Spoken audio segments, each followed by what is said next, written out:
At 0730 hours, the human stretched her arms overhead, and by lunch, the cubs had weaponized flexibility.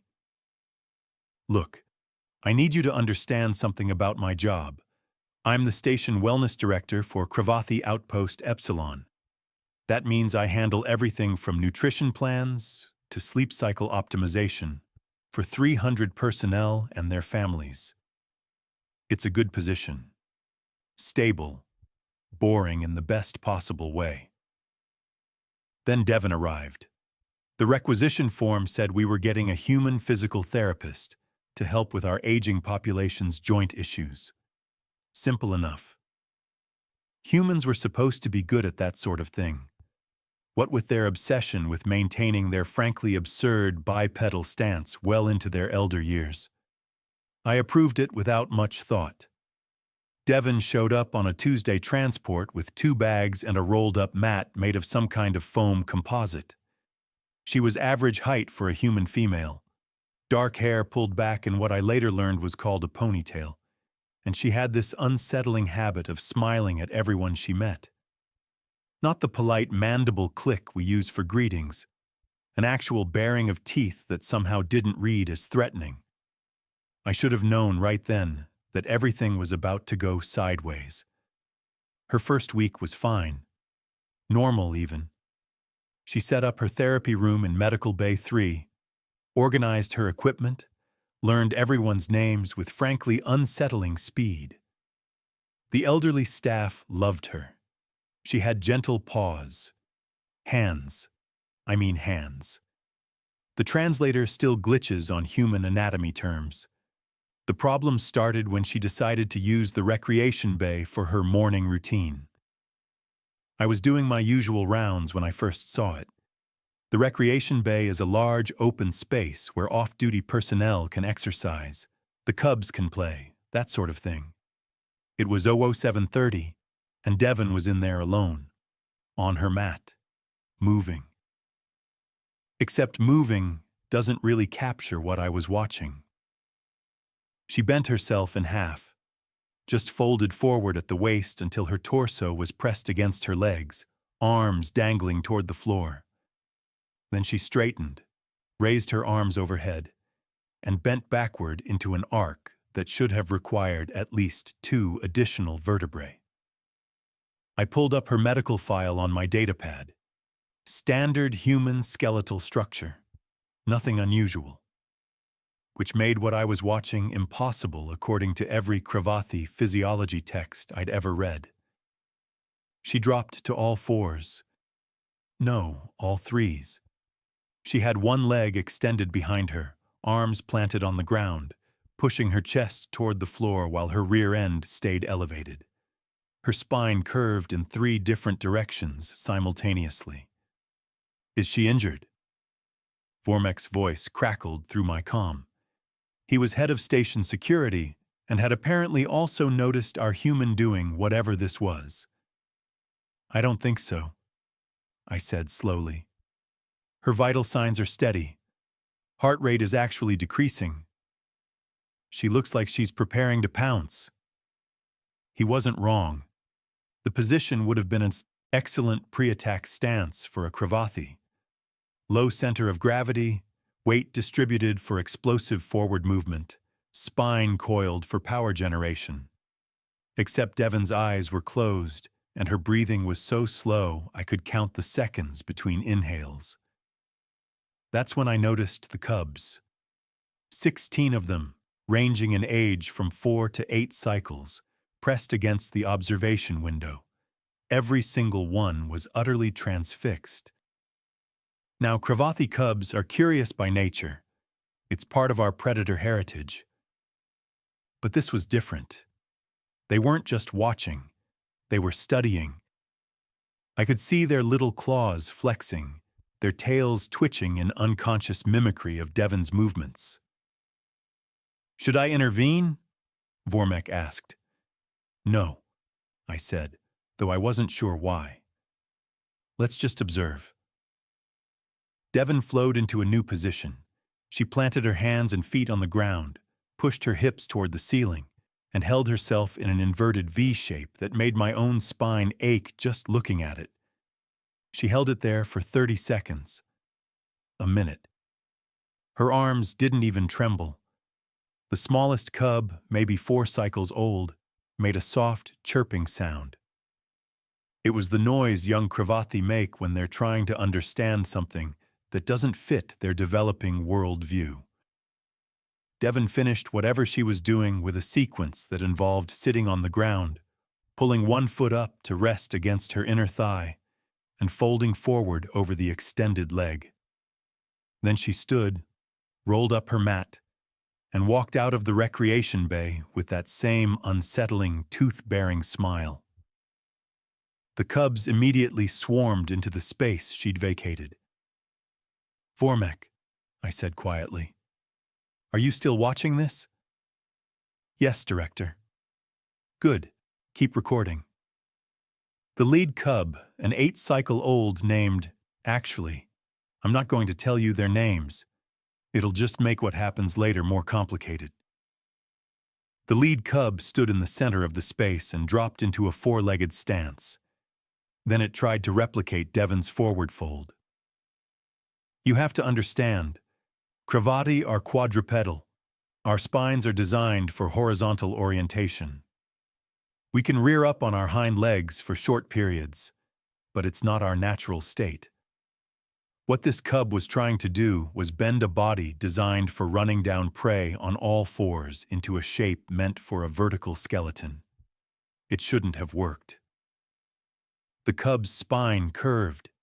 Its hindquarters stayed planted while its upper body folded down and forward, 4 legs extending until its snout nearly touched the ground between its front paws.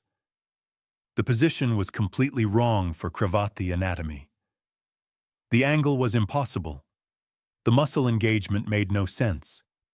The cub held it for 5 seconds and didn't collapse. "Did you see that?" Vormek's voice had gone up half an octave. "I saw it." "Should I stop them?" "On what grounds?" "They're playing. Cubs play." Except this wasn't playing. Not really. The other cubs were lining up, each attempting the same position. Most couldn't hold it for more than a second or 2. A few couldn't achieve the shape at all, but 3 of them managed it, and 1 held the position for a full 10 seconds. They were teaching themselves. I filed the incident in my daily report and flagged it for review, but I didn't think much more about it. Cubs are resilient, flexible. It made sense they could contort themselves in ways adults couldn't. Probably harmless. I was an idiot.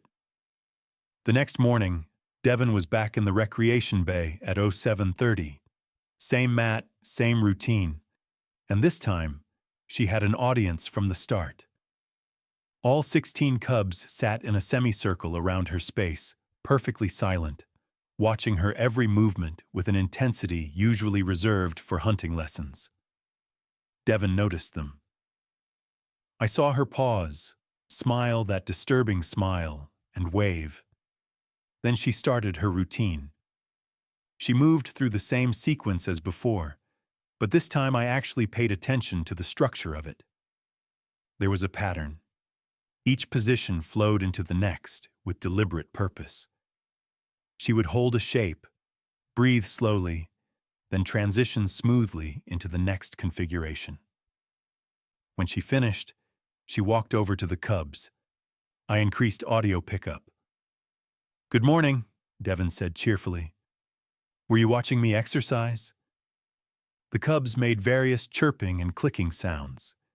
The universal language of young beings trying to communicate with an adult they're not quite sure about yet. "Do you want to try some stretches?" Devon asked. Oh no.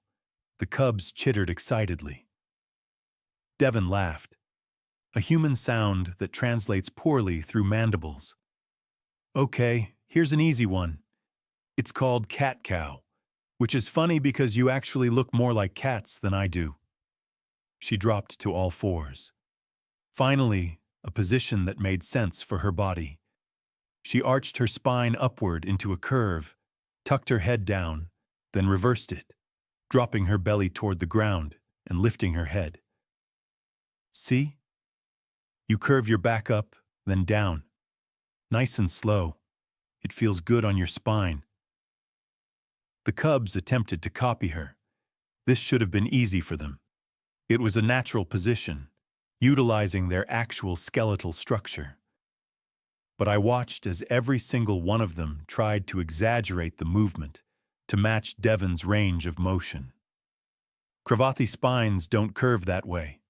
We have limited flexibility in our vertebrae.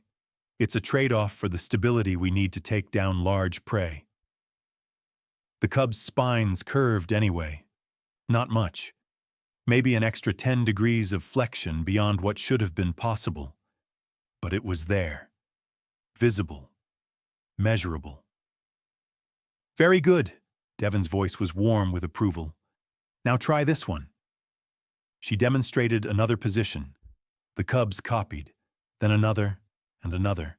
By the time Devon finished her session, the cubs had learned 6 different stretches, and every single one pushed their bodies into configurations that shouldn't have been achievable with Crevathi physiology. I scheduled a meeting with Devon for that afternoon.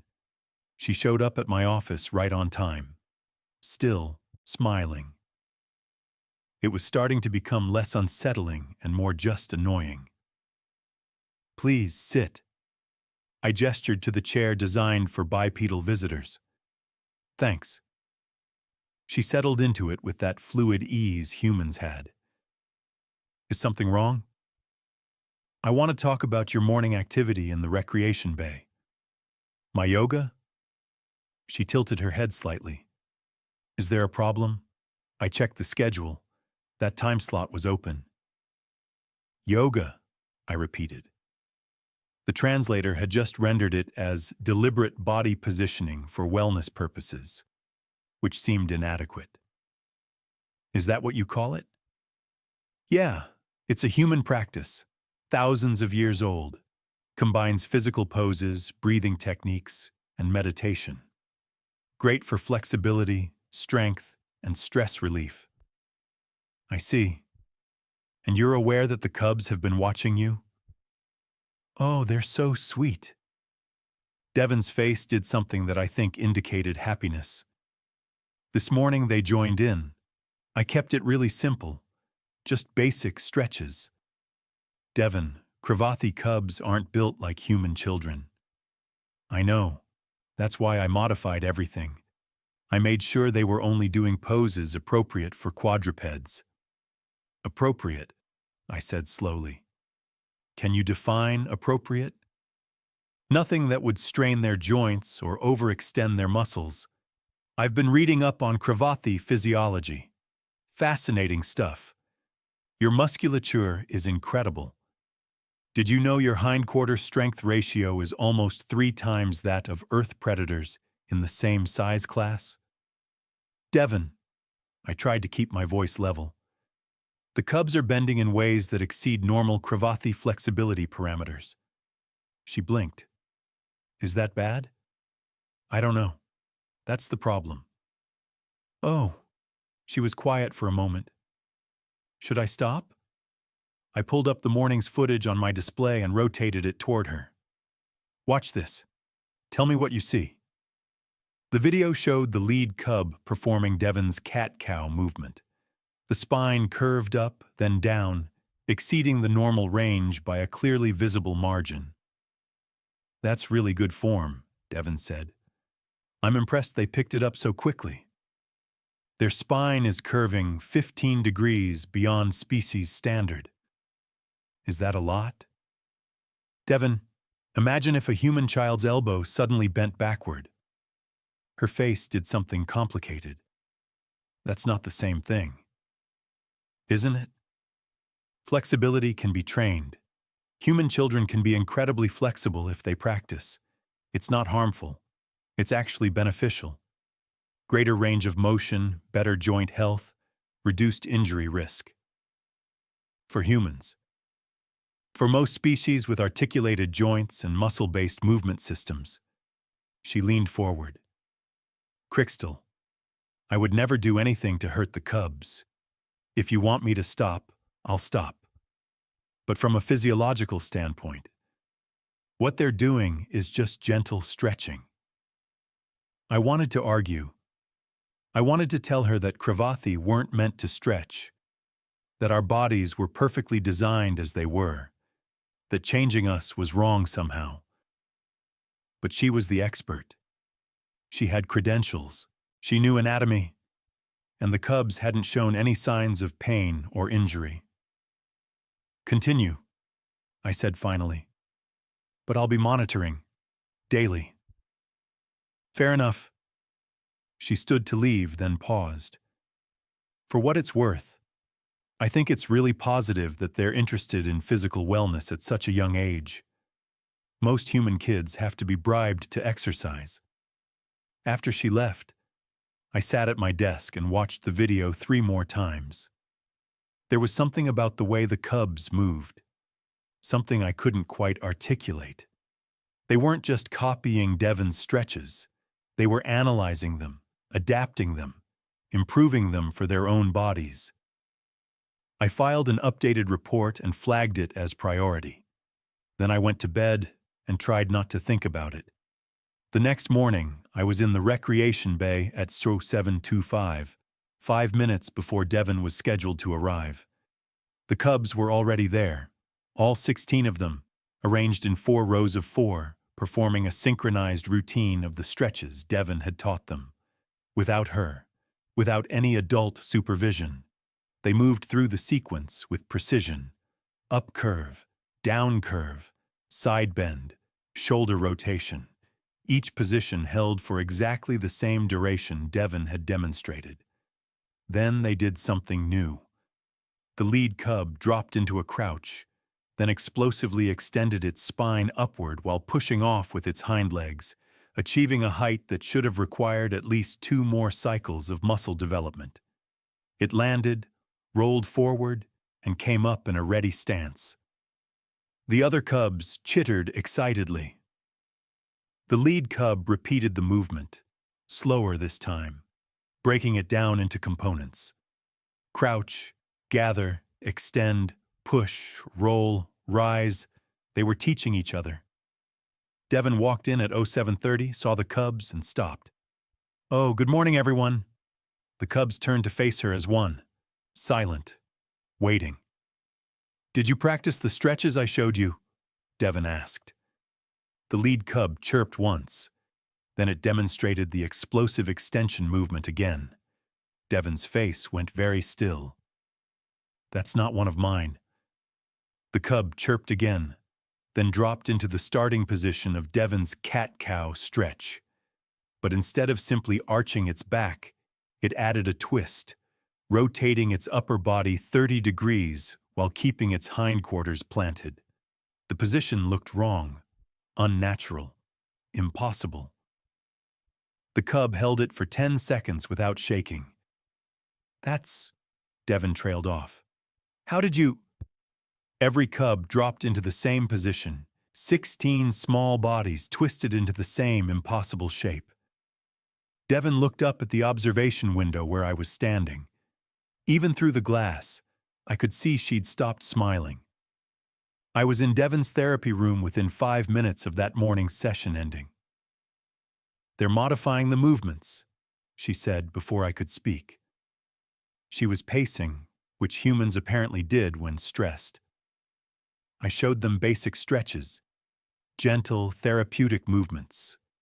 They're turning them into something else. "What else?" "I don't know." She stopped pacing. "Combat applications, maybe? That twist-hold position distributes weight for maximum stability while maintaining rotational mobility.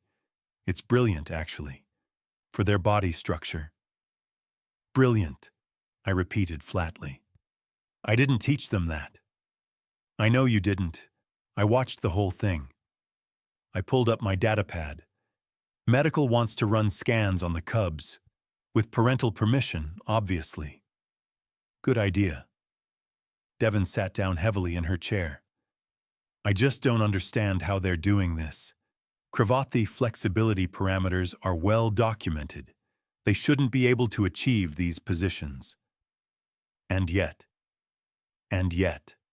she agreed. The scans took 3 days to schedule. Crevathi parents are protective, understandably, and convincing them to let medical poke at their cubs required delicate negotiation. I may have implied it was routine developmental screening. Pelnix ran the scans personally. She was our xenophysiology expert. 3 decades of experience. Published more papers than I'd ever read. If anyone could explain what was happening, it would be her. I stood in the observation room while she worked through the first cub. Full body scan, joint mobility assessment, muscle density analysis. The cub cooperated perfectly, even seemed excited to show off its new abilities. Pelnix had it demonstrate the twist-hold position, while the scanners mapped every bone, muscle, and tendon. When the results compiled, Pelnix went very quiet. "Director," she said carefully, "could you come look at this?" I joined her at the display. The cub's skeletal structure rotated slowly in 3-dimensional space, overlaid with muscle groups and connective tissue. "This is the baseline Crevathi juvenile structure," Pelnix said, pulling up a comparison. "Standard development for an 8-cycle-old. The images looked identical. Now watch what happens when this cub performs the human's stretch." She played the scan footage. The skeleton moved into the twist-hold position. And as it did, I saw something impossible. The spaces between vertebrae expanded. Not by much, fractions of a degree, but consistently, systematically, allowing rotation that shouldn't exist. "The connective tissue is adapting," Pelnix said quietly. "In real time, the cub's bodies are responding to the new movement patterns by increasing flexibility in the exact locations needed to achieve the positions." "That's not how physiology works." "I know. Bodies don't just adapt in 3 days." "I know. So what am I looking at?" Pelnix zoomed in on a spinal segment. "This is going to sound absurd, but the cubs appear to be in an accelerated development phase. Juvenile Crevathi have higher tissue plasticity than adults. It's why they heal faster, why they can learn new motor patterns more easily. What the human has done, accidentally, is trigger an adaptive response. By teaching them to stretch. By teaching them to move in ways their bodies desperately want to move, but never had reason to before." Pelnix pulled up another scan. "This cub has increased spinal flexibility by 40%. This one shows enhanced shoulder rotation. This one has developed stabilizer muscles in its core that don't typically engage until adolescence. Is it harmful? That's the strangest part. No. If anything, they're healthier. Better posture, improved coordination, reduced joint stress. The human was right. This is beneficial." I should have been relieved. Instead, I felt a creeping sense of dread. "What happens when they keep progressing?" Pelnix didn't answer immediately. "I ran projections based on current development rates. If they continue at this pace, within 2 lunar cycles, these cubs will have greater flexibility and body control than any adult Crevathi in documented history. From stretching. From very specific stretching, performed consistently during a critical development window." She closed the scans. "Director, the human didn't just teach them exercises. She's fundamentally altering their physical capabilities." That afternoon, Vormek requested an urgent meeting. I found him in Security Bay 1, surrounded by monitors showing various angles of the recreation area. "We have a problem," he said without preamble. "More problems?" He played footage from the previous night. Timestamp showed 2100 hours, well past cub sleep schedules. But there they were, all 16 of them, in the recreation bay. Practicing. They're supposed to be in family quarters, I said. They are. According to door logs, none of them left their living spaces. Then how? Vormek zoomed in on one section of footage. Watch the ventilation grate. A small body squeezed through the grate opening, then another and another. Cubs poured out of the ventilation system like water, dropping silently to the recreation bay floor. The grates are 14 centimeters wide, Vormek said. Cubs average 20 centimeters across the chest. I stared at the screen. They compressed their rib cages. Then they practiced for 2 hours, synchronized their routines, and returned through the vents before dawn. He switched to another angle. Director, they're coordinating, planning. They have a formation structure. Watch. The footage showed the cubs arranging themselves in a diamond pattern. The lead cub at the front, strongest cubs at the cardinal points, youngest protected in the center. They moved through their routine in perfect unison. That's a hunting formation, I said slowly. Modified for stationary defense. I know what it is. Vormek's voice was tight. What I don't know is why cubs are spontaneously developing tactical awareness from yoga. By the end of the second week, I stopped pretending this was normal. The cubs had progressed beyond anything Pelnix's projections predicted. They could compress their bodies to fit through spaces half their size. They could rotate their spines 120 degrees while maintaining a stable stance. They moved with a fluidity that made adult Crevathi look clumsy by comparison. And they had started naming things. I discovered this during my morning observation. The lead cub stood before the others, demonstrating a sequence. After each position, it would make a specific vocalization. Sharp, distinct sounds that the other cubs would repeat back. I activated the translation matrix, though I didn't expect much. Cubs developed language slowly, and these vocalizations were too structured, too deliberate for typical juvenile communication. The matrix flagged them as non-standard Crevathi linguistic patterns, created terminology, new words. The cubs had invented a vocabulary for what they were doing. Vormek, I said into my comm. Tell me you're recording this. Every second. Director, you need to see what they do next. The lead cub moved into a low crouch, then exploded upward in a spinning motion, all 4 legs leaving the ground simultaneously. It rotated completely in midair, landed facing the opposite direction, and immediately dropped into a defensive stance. The other cubs chittered excitedly. The lead cub vocalized, "Fang spiral." They had named it. They had named the move they'd invented by combining Devon's hip rotation stretch with their own predator reflexes. That's a combat technique, Vormek said unnecessarily. That's an aerial evasion and reposition maneuver. From yoga, I added, because apparently I needed to keep saying it out loud to believe it. Should I inform the parents? I thought about that. Not yet. Let me talk to Devon first.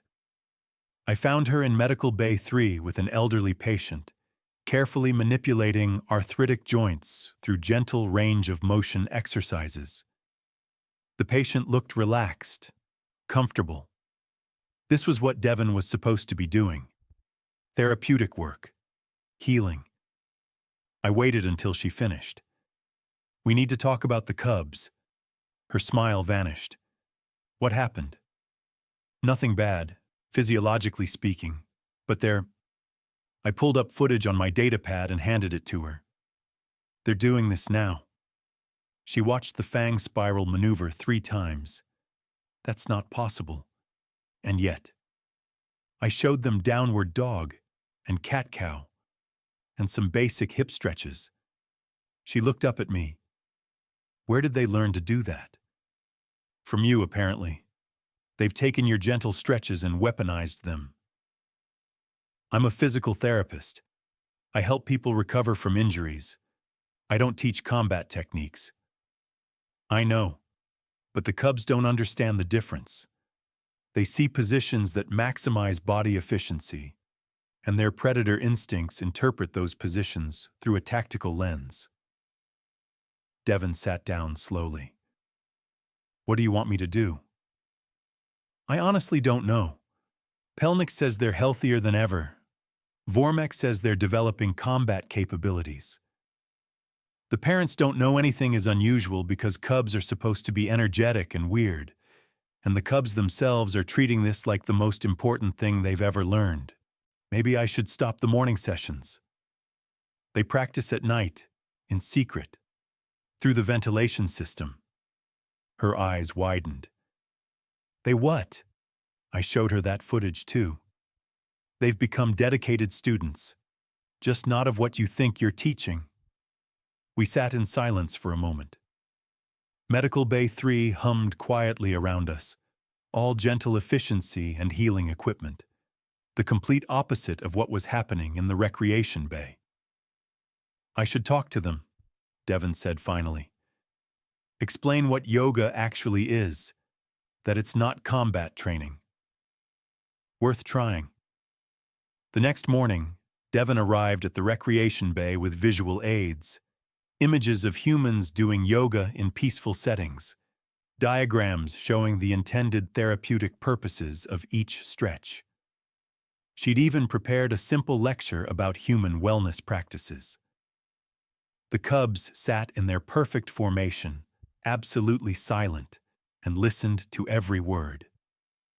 When she finished, the lead cub chirped once and stood. It moved to the center of the space and began demonstrating their routine. Not the basic stretches Devon had taught. Their version, the enhanced, modified, impossible version they'd developed. After each position, the cub paused and made eye contact with Devon, as if seeking confirmation that it was doing the movement correctly. That's very good, Devon said carefully. But remember, these are stretches for relaxation and health. They're not meant to be combat moves. The lead cub tilted its head, processing. Then it moved into the twist hold position, the one they'd invented first.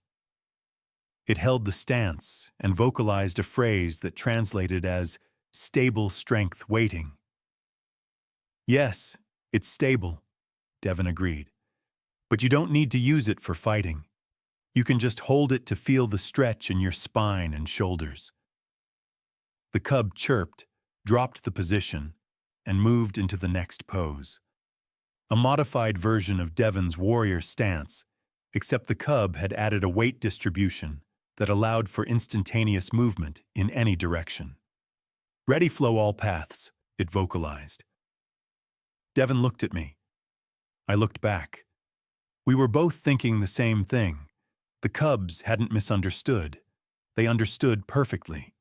They just understood something Devon hadn't intended to teach.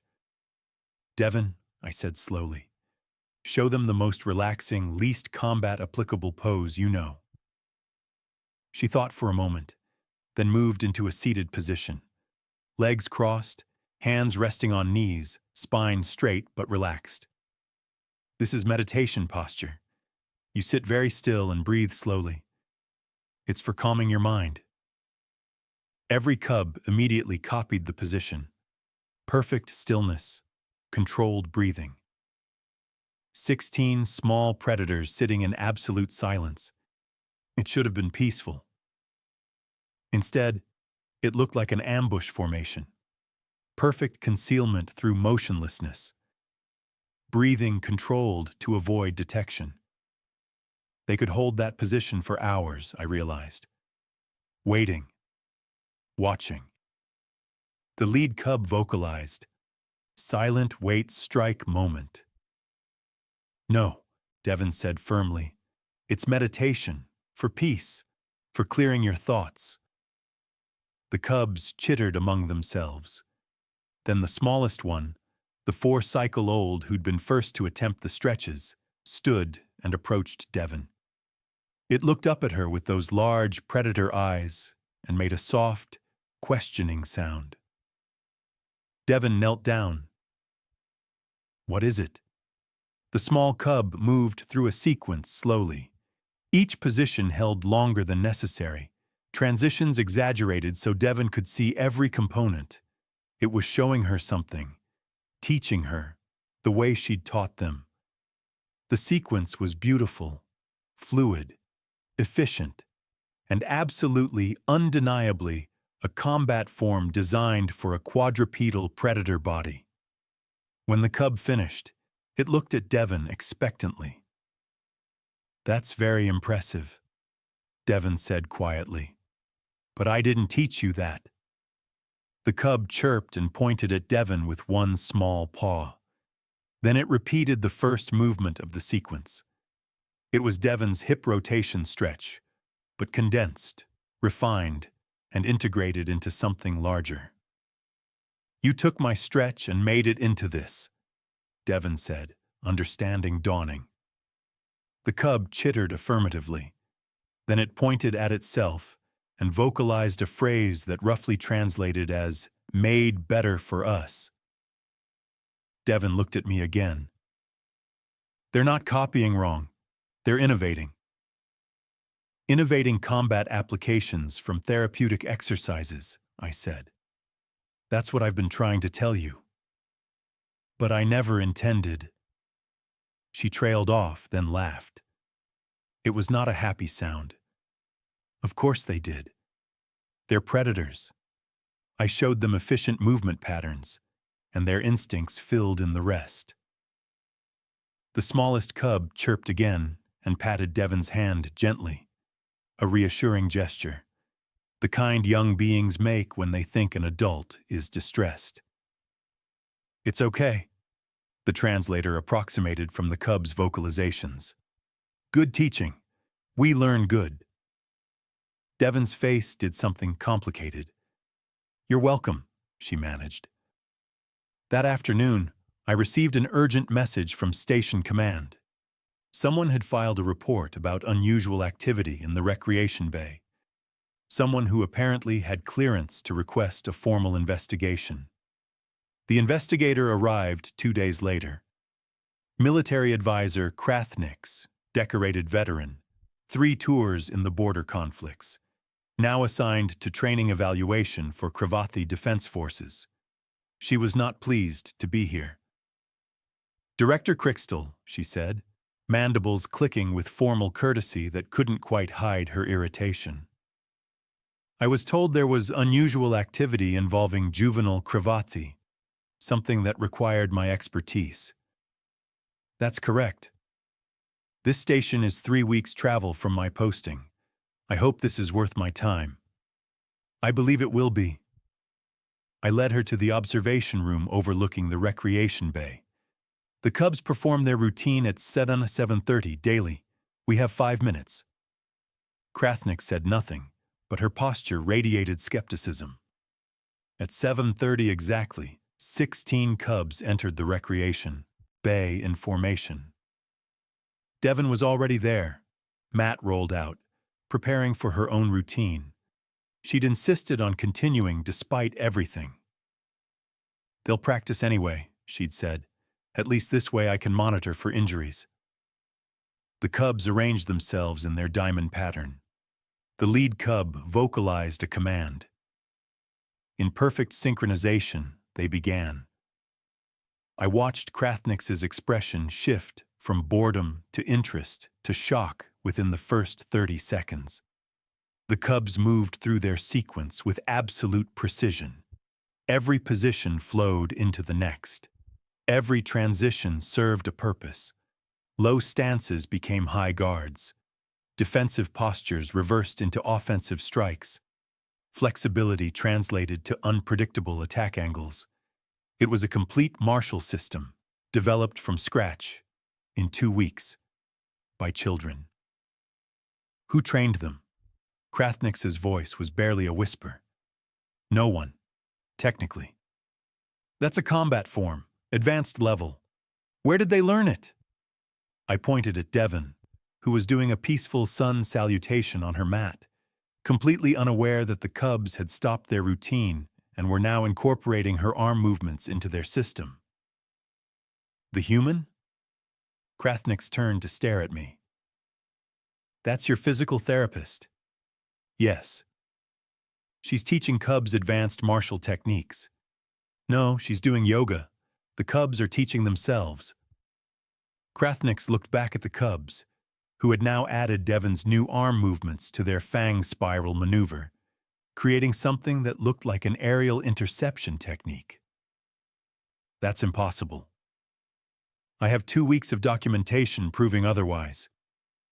We watched in silence as the cubs completed their routine. When they finished, they bowed to Devon, a gesture of respect they'd invented themselves. Devon bowed back, smiling that uncomfortable human smile. I need to speak with the human, Krathnik said. Immediately. Of course, but there's something you should understand first. What? She genuinely has no idea what she's created. The emergency meeting convened in Conference Room 2 at 1400 hours. Present, myself, Vormek, Pelnix, Krathnik, Devon, and 6 very concerned parents who'd finally been told why their cubs had become unnaturally flexible. Let me see if I understand this correctly, said Mevrath, mother of the lead cub. My child has been learning combat techniques from a human physical therapist. Not exactly, I said. Then explain exactly what has been happening, Director.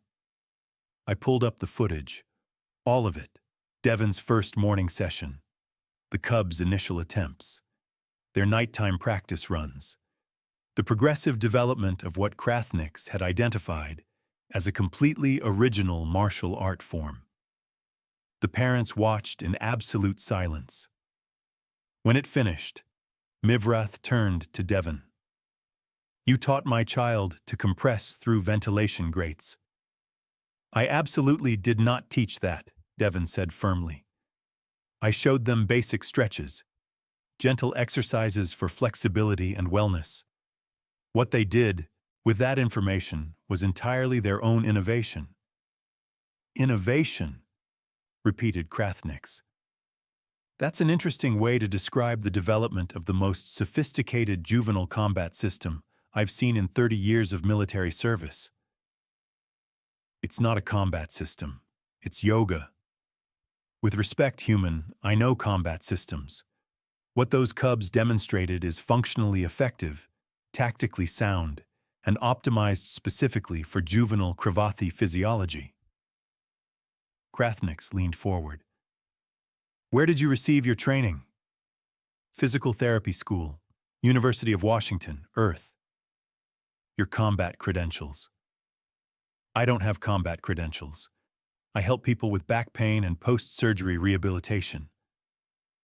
Krathnik's mandibles clicked in confusion. You're not military. No. Not a martial arts instructor.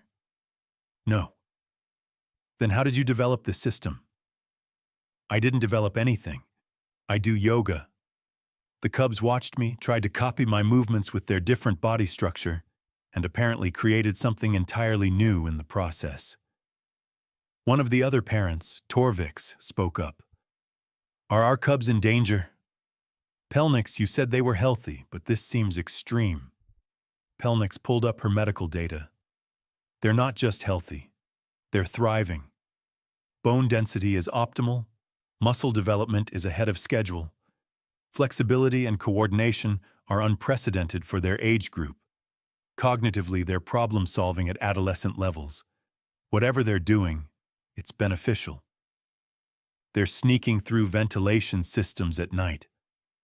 Vormek added. That's not normal cub behavior.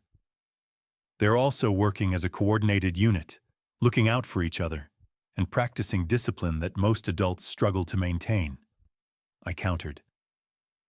Strange, yes. Harmful, no. Mevrath looked at her fellow parents, some silent communication passing between them. Finally, she spoke. "We want to see them demonstrate now." "They're in education sessions," I said. "Pull them out." 20 minutes later, all 16 cubs stood in the recreation bay with their parents, station command, and one increasingly uncomfortable human watching from the observation room. The lead cub stepped forward and chirped a question that translated roughly as, "Show everything?" Mevrath clicked her mandibles. "Show us what you've learned." What followed was 45 minutes of the most impressive physical demonstration I'd ever witnessed. The cubs moved through their entire system, position by position, explaining each one in the vocabulary they'd invented. They showed the therapeutic origins of each movement, then demonstrated the practical applications they'd discovered. Stable strength weighting came from Devon's warrior pose, providing a defensive stance with 360-degree awareness. Ready flow all paths emerged from her tree pose, creating a balance point for rapid directional changes. Fang spiral combined her spinal twist with their natural predator reflexes, becoming an aerial evasion technique, and on and on. Every stretch Devon had shown them had been analyzed, adapted, and integrated into a cohesive system that was simultaneously therapeutic exercise and functional martial art. When they finished, the smallest cub approached the observation window and vocalized directly to Devon. "Good teaching, thank you." Devon pressed her hand against the glass. "You're welcome," she said softly, "even though I still don't understand what I taught you." Krathnik stood abruptly. "I need to make a call." "To whom?" I asked. "Defense Command. If this system is what I think it is, they'll want to know about it." "Absolutely not," Mevrath said sharply. "These are cubs, children, not military assets. I'm not suggesting conscription, but this martial art they've developed, it could revolutionize Crevathi combat training. Cubs accidentally discovered something that our best military minds have been trying to develop for decades: enhanced flexibility, improved body awareness, tactical thinking integrated with physical training from early development stages. They learned it from yoga," Devon said, somewhat desperately. "It's supposed to be for relaxation. And they transformed it into something uniquely suited to our physiology." Krathniks turned to the parents. "Your cubs are innovators, prodigies. What they've created has value beyond this station." The parents looked at each other, at their cubs, at Devon, who looked like she wanted to sink through the floor. "Let's ask them," Torvik suggested. "Cubs, do you want to keep practicing what you've learned?" 16 enthusiastic chirps filled the recreation bay. "Do you want to teach other cubs?" The chirps grew louder.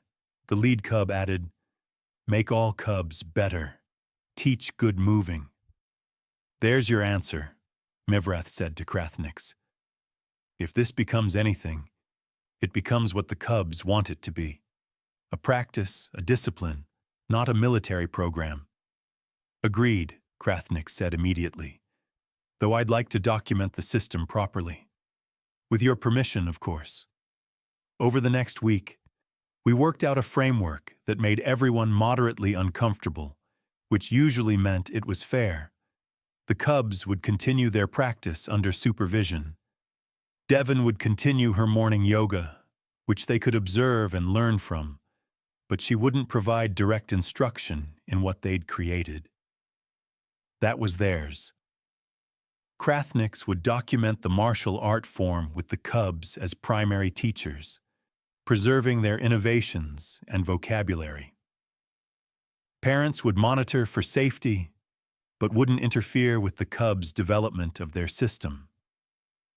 And I would file approximately 17,000 reports explaining how a human physical therapist accidentally revolutionized Crevathi martial arts by doing gentle stretches. Station command required one additional protocol. Any human performing movement activities in common areas had to file an activity report detailing the movements, their purpose, and potential for misinterpretation by observers. Devon was not pleased about this. "I have to get permission to stretch?" she asked, reading through the new regulations. "Just documentation, for safety." "This is because the Cubs weaponized my sun salutations, isn't it? The Cubs created a functional aerial combat system from your sun salutations, yes." She dropped her head into her hands. "I help elderly people with arthritis. That's my job. That's all I wanted to do. You're also now the honored founder of Flexible Fang Style martial arts." "I am not the founder. The Cubs founded it." "The Cubs insist you're the honored founder. They're very adamant about this. Mevrath says it's important to their sense of structure and lineage." "I showed them cat-cow. You showed them efficient movement patterns that they analyzed through predator instincts and developed into a comprehensive martial system that's now being studied by Defense Command.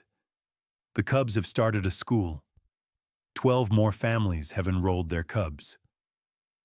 Krathnik says other stations are requesting information. You've created something significant, even if you didn't mean to." Devon was quiet for a long moment. "Can I at least stretch in my quarters without filing reports?" "Yes." Small mercies. 3 months later, I was doing my evening rounds when I passed the recreation bay. Through the observation window, I could see 50 Cubs arranged in perfect formation, moving through their routine with precision that would have seemed impossible before Devon arrived. Devon herself was in the corner on her mat, doing a simple neck roll. Just a basic mobility exercise, nothing special. All 50 Cubs stopped their practice and turned to watch her. Devon froze. No, this is just a neck stretch. Very simple, very boring, not interesting at all." The lead Cub chirped and tilted its head, studying the movement. "Don't even think about it," Devon said. "This is just for relaxing tension. You can't weaponize neck mobility." I watched as every Cub in the room slowly, experimentally, rolled its head in a circle. Devon looked up at me through the observation window with an expression of pure despair. I activated the comm. "Do you need me to intervene?